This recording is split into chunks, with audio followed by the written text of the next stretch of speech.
My name is Jeffrey Gardner. I'm the Director of Information Security for Landmark Health in Huntington Beach, California.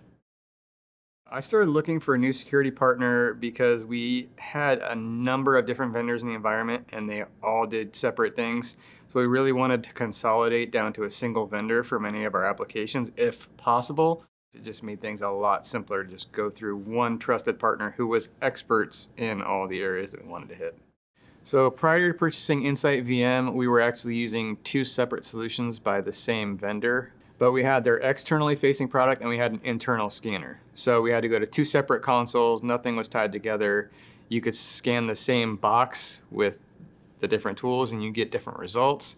So we really wanted to get everything in one console, but also get the best of breed when it comes to vulnerability management, and that ties into what intelligence your vendor is getting. I've used everything, Retina, Nessus, Tenable, you name it, I've used it. I wanted something that actually gave, I don't want to say a more holistic view, but a more complete view of the risk in our organization. When it comes to comparing vendors and why we picked InsightVM over some of the others, it was really simple. It was a bake-off of a single internet exposed system. We scanned that box with all of the different vendors that we wanted a POC, and which one actually picked up the least amount of false positives, but also the most vulnerabilities. InsightVM picked up 15.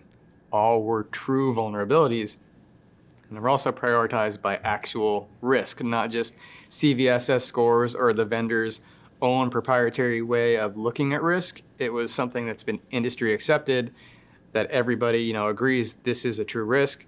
It's a critical, it's a severe, it's a medium, it's a whatever. That's why I wanted InsightVM. It's easy to use and it gives you flexibility in the way you want to do things. It's not just you're stuck with generating reports. You have many different options that you can give your IT teams to say, how do you want to view this data? Do you want it in projects? Do you want it in a CSV? Do you want it in a report? And it gives them buy-in into the process, where before you're just, here's your vulnerabilities, patch your stuff, your servers suck. Now it's, hey, let's get you involved in the process. Now you can check when you've done things. It gives them just a little extra impetus to get involved. The projects feature of InsightVM has been really awesome in that regard, because they don't just rely on us giving them a report. We can assign them a project based on their systems. They can log in whenever they want, check the progress, check off things that they've patched. The next time it scans, it'll remove those from their project, and they're only left with what's actually there, as opposed to just making Sharpie marks in a report or crossing things out in a PDF.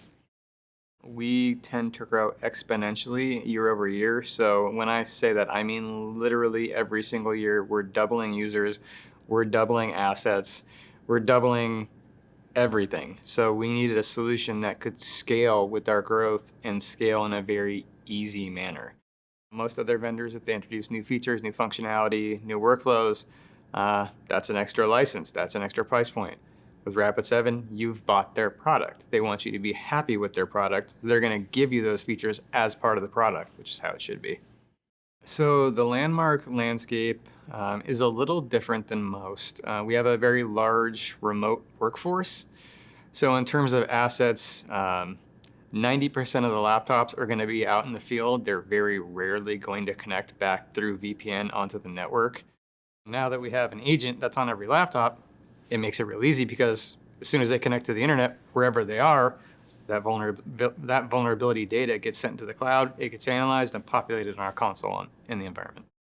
So having the same agent for MDR as IBM was actually just a happy coincidence. I didn't even know it was going to be the same agent until we stood up IBM and the data was already populated. And we logged in the first day and we're like, what is happening? We haven't run a single scan.